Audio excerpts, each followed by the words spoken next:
Hello दोस्तों, कैसे हैं आप सब। ये हमारा पीएचपी का तीसरा वीडियो है। पिछले सेकंड वीडियो में हमने बात किया था पीएचपी के कोड स्ट्रक्चर के बारे में कि पीएचपी को कैसे स्टार्ट करते हैं और कैसे क्लोज करते हैं। तो दोस्तों आज हम स्टार्ट करते हैं पीएचपी के इको स्टेटमेंट के बारे में कि इको स्टेटमेंट क्या होता है और उसका क्या यूज़ होता है। तो बेसिकली इको स्टेटमेंट का यूज़ हम जो पीएचपी में किसी भी मैसेज को और वेरिएबल को प्रिंट करने के लिए किसी भी मैसेज और वेरिएबल को प्रिंट करने के लिए करते हैं कि अगर हमको कोई भी मैसेज दिखाना है या कोई भी वेरिएबल प्रिंट कराना है तो उसको किस तरह से हम प्रिंट करा सकते हैं। और पीएचपी में वेरिएबल को या मैसेज को प्रिंट कराने के डिफरेंट डिफरेंट तरीके होते हैं। तो हम पहला तरीका यूज़ करते हैं कि हम सिंपल इको हमने किया और डबल कॉमा के अंदर हेलो वर्ल्ड लिख दिया या जो भी हमारा मैसेज है जो भी हमारा वेरिएबल का नाम है वो हमने यहाँ पे लिख दिया। उसके बाद इसको हम सिंगल कोट्स में भी लिख सकते हैं कि हमारा अगर कोई वेरिएबल का है या सिंगल स्ट्रिंग है तो हम इको सिंगल कोट्स में हेलो वर्ल्ड हमने लिखा। उसके अलावा अगर हमारे पास दो वेरिएबल है तो हम उसको या दो सेपरेट सेपरेट स्टेटमेंट है तो हम उनको भी लिख सकते हैं। तो हमने इको किया, हेलो लिखा डबल कोट्स में, कॉमा का यूज़ किया, उसके बाद वर्ड लिखा। तो ये हमारे सेपरेट दो स्टेटमेंट हो गए, हेलो और वर्ड। अगर हमको दोनों स्टेटमेंट को सेपरेट ना लिख के दोनों स्टेटमेंट को हमको कॉन्ग्रेट करके एक स्ट्रिंग बनाना है तो हम डॉट ऑपरेटर का यूज़ करके उसको कर सकते हैं। उसके बाद हमने उसके अलावा अगर कोई हमारा HTML का टैग है, हमको कोई HTML का टैग अगर यूज़ करना है तो हमने HTML का टैग डबल कोट में HTML का टैग लिखा वी और हेलो वर्ल्ड किया और उसको बी को क्लोज कर दिया। तो इस तरह से हम पीएचपी में इको स्टेटमेंट्स के थ्रू मैसेज और वेरिएबल्स को प्रिंट करा सकते हैं।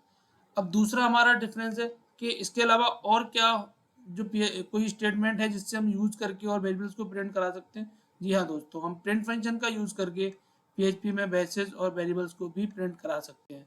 इसका भी सेम तरीका होता है। मैंने प्रिंट किया और डबल कोट्स में हेलो वर्ल्ड लिखा और मैंने प्रिंट कर दिया। उसके अलावा मैंने प्रिंट किया डबल कोट में डॉट ऑपरेटर के थ्रू मैं कॉन्कॉर्डिनेट करके इस स्ट्रिंग को प्रिंट कर सकता हूँ। सेम मैंने HTML की जो भी मेरे को अगर बोल्ड करना है H1 देना है तो मैंने HTML का डबल कोट के अंदर HTML का टैग स्टार्ट किया, हेलो वर्ल्ड लिखा और उसको क्लोज कर दिया। ऐसे ही अगर कोई स्ट्रिंग अगर मैं स्ट्रिंग प्रिंट करना चाहता हूँ तो मैं दे सकता हूँ। अब दोस्तों पीएचपी में इको और प्रिंट दोनों ही जो फंक्शन यूज होते हैं वो वेरिएबल और मैसेज को प्रिंट करने के लिए यूज होते हैं, लेकिन दोनों में एक बेसिक सा कॉमन डिफरेंस है। हम उसके बारे में बात करते हैं। जनरली उस क्वेश्चन को इंटरव्यू में फ्रेशर लेवल पे पूछ लिया जाता है कि पीएचपी में इको और प्रिंट में क्या डिफरेंस है। तो दोस्तों echo is faster than print. Echo fast होता है पीएच प्रिंट के कंपैरिजन में। अगर आप प्रिंट से कंपैरिजन करते हो तो इको फास्ट होता है क्योंकि वो पीएचपी का एक फंक्शन है। इको के थ्रू आप दो वेरिएबल्स को कॉमा ऑपरेटर के थ्रू प्रिंट करा सकते हो, लेकिन प्रिंट फंक्शंस के थ्रू आप दोनों दोनों वेरिएबल्स को या दो स्ट्रिंग को प्रिंट नहीं करा सकते हो कॉमा ऑपरेटर के थ्रू। आप इनको कॉन्केटनेट कर सकते हो लेकिन इन दोनों को सेपरेट प्रिंट नहीं करा सकते हो। जो प्रिंट स्टेटमेंट है वो रिटर्न करता है हमेशा इंटीजर वैल्यू वन, हमेशा रिटर्न करता है। पीएचपी हमेशा इंटीजर वैल्यू रिटर्न करता है, लेकिन जो इको स्टेटमेंट है वो कोई भी वैल्यू रिटर्न नहीं करता। वो रिटर्न उसका जो टाइप होता है, जो इको स्टेटमेंट का जो रिटर्न टाइप होता है वो वर्ल्ड में ट्रू या फॉल्स होता है, वर्ड होता है। तो दोस्तों ये हमारा पीएचपी का इको और प्रिंट में एक बेसिक सा डिफरेंस है। अब हम इसका एक लाइव एग्जांपल करके देखते हैं कि पीएचपी और में इको और इसमें क्या डिफरेंस होता है और कैसे कैसे यूज़ करते हैं। तो दोस्तों ये हमारा पिछला सेकंड लेक्चर का ही हमने एक पेज बनाया था जहाँ पे हमने लिखा था कि इसका पीएचपी को कैसे स्टार्ट करते हैं। तो बेसिकली ये less than sign question mark PHP इसको स्टार्ट किया, देन इसको क्लोज कर दिया। उसके बाद जैसा मैंने आपको बताया कि एक इको फंक्शंस के थ्रू हम इसको जो भी स्टेटमेंट है उसको प्रिंट कर सकते हैं। तो इसको मैंने आपको बताया, ये पहला प्रोविजन है, ये पहला तरीका होता है जिसके थ्रू मैं इसको प्रिंट करके हम इसको देख सकते हैं। यहाँ पे अगर मैंने लास्ट वीडियो में बताया था आपको पहले जैम्प स्टार्ट करना पड़ेगा। जैम्प स्टार्ट करने के बाद आपका जो फोल्डर है आप उस फोल्डर में जाओगे, देन इस यूआरएल को हिट करोगे। तो यहाँ पे मैंने लिखा हेलो वर्ल्ड। अब इस हेलो वर्ल्ड की जगह पे अगर मैं यहाँ पे H1 देता हूँ या HTML का कोई भी टैग देना चाहता हूँ, मैंने इसको स्टार्ट किया और मैंने इसको क्लोज कर दिया।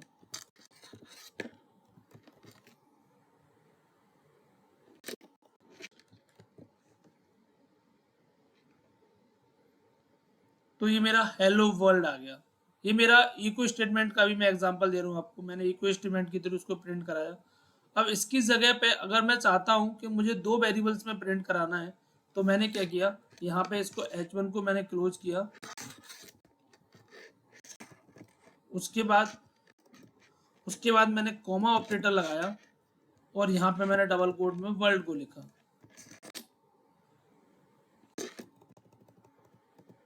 और मैंने इसको प्रिंट किया। तो अभी अगर मैं इसको प्रिंट करने जाता हूँ तो मेरा हेलो, क्योंकि वो H1 में लिखा है और ये मेरा वर्ड मेरा नॉर्मल है, तो मैंने इसको प्रिंट कराया तो मेरा इस तरह से हो गया। अभी आपने देखा, क्योंकि H1 एक इनलाइन टैग होता है इसलिए ऐसे आ रहा है। अगर मैं H1 को हटाता हूँ तो ये दोनों आपको एक साथ दिख जाएंगे। मैंने इसको सेव किया तो यहाँ पे अभी हेलो वर्ल्ड एक साथ आ गया। अब इसके अलावा अगर मैं इसको एक साथ जोड़ना चाहता हूँ तो यहाँ पे मैं डॉट ऑपरेटर का यूज़ करूँगा, तब भी मेरा ये एक साथ ही आपको प्रिंट होता हुआ दिखेगा। दैट आप देख सकते हो यहाँ पे इसमें कोई भी चेंज नहीं हुआ। अगर मैं चाहता हूँ दोनों के बीच में कोई स्पेस आए तो मैं वर्ल्ड से पहले एक स्पेस दे दूंगा और हेलो के बाद भी एक स्पेस दे दूंगा। तो अभी आप देखोगे तो आपको यहाँ पे एक स्पेस भी दिख जाएगा। अभी दोनों साथ में आ रहे हैं, जब मैंने इसको रिफ्रेश किया तो यहाँ पे एक स्पेस आ गया। तो इस तरह से आप दो स्ट्रिंग को एक साथ भी कोऑर्डिनेट कर सकते हो। उसके अलावा अगर आप इसको सिंगल कोट में देना चाहते हो तो आप इसको सिंगल कोट में भी दे सकते हो। डबल कोट और सिंगल कोट के बारे में हम एक नया वीडियो बनाएंगे, उसमें मैं आपको डिटेल में बताऊंगा। अभी आप कोई भी अगर आपके पास स्ट्रिंग है तो आप उसको सिंगल कोट से भी प्रिंट करा सकते हो, और अगर वेरिएबल वगैरह यूज कर रहे हो तो आप इसको डबल कोट में डालोगे। तो अभी इसमें कोई भी चेंज नहीं हुआ, ये आपका सेम आपका ये यूज हो गया। अभी ये सेम हम सिंगल, मैंने आपको इको स्टेटमेंट का यूज बताया। आप इसको डबल कोट में भी डाल सकते हो, आप इसको कॉमा लगा के भी यूज कर सकते हो, आप इसको कोऑर्डिनेट भी कर सकते हो।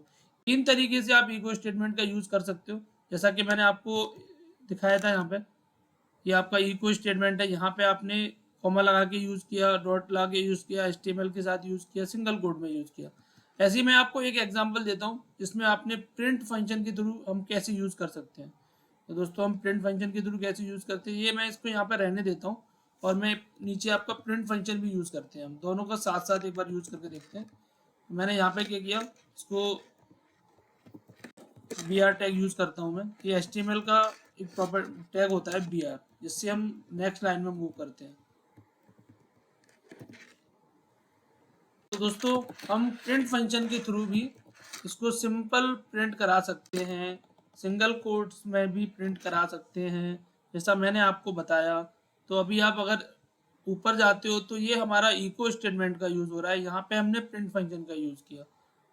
ऐसे ही अगर मैं प्रिंट फंक्शन में भी अगर मैं कोई HTML का टैग डालना चाहता हूँ तो मैं HTML का टैग प्रिंट फंक्शन में भी यूज कर सकता हूँ।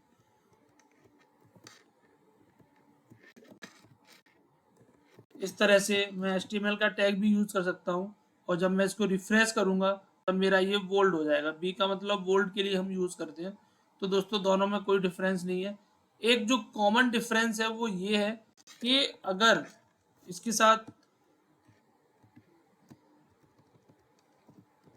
अभी अगर मैं इसको ऐड करके दिखाना चाहता हूँ डॉट ऑपरेटर के थ्रू, अगर मैं कोऑर्डिनेट करना चाहता हूँ तो भी मैं कर सकता हूँ इसको। इसमें आप देख सकते हो यहाँ पे। इसके अलावा एक जो कॉमन डिफरेंस है दोनों में, वो कॉमन डिफरेंस ये है कि प्रिंट के थ्रू हम कॉमा ऑपरेटर के से दोनों स्ट्रिंग्स को जोड़ नहीं सकते। कि अगर हमको दो स्ट्रिंग सेपरेट प्रिंट करानी है तो ये आपको एरर देगा। तो ये आप अगर कॉमा ऑपरेटर का यूज करके आप दोनों वेरिएबल या दो स्ट्रिंग को आप जोड़ना चाहते हो, दो स्ट्रिंग को, तो आप नहीं कर सकते। उसके लिए आपको इको फंक्शन का ही यूज करना पड़ेगा। तो दोस्तों अगर आपको मेरा वीडियो पसंद आया है तो आप मेरे चैनल को लाइक करो, सब्सक्राइब करो, जिससे मैं आपको और PHP के जो कॉमन फंक्शंस है, PHP में स्ट्रिंग का कैसे यूज़ करते हैं, एरेस का कैसे यूज़ करते हैं, हम अपने अपकमिंग वीडियोस में, आगे आने वाले वीडियोस में उसके बारे में बहुत डिटेल में बात करेंगे। तो थैंक यू।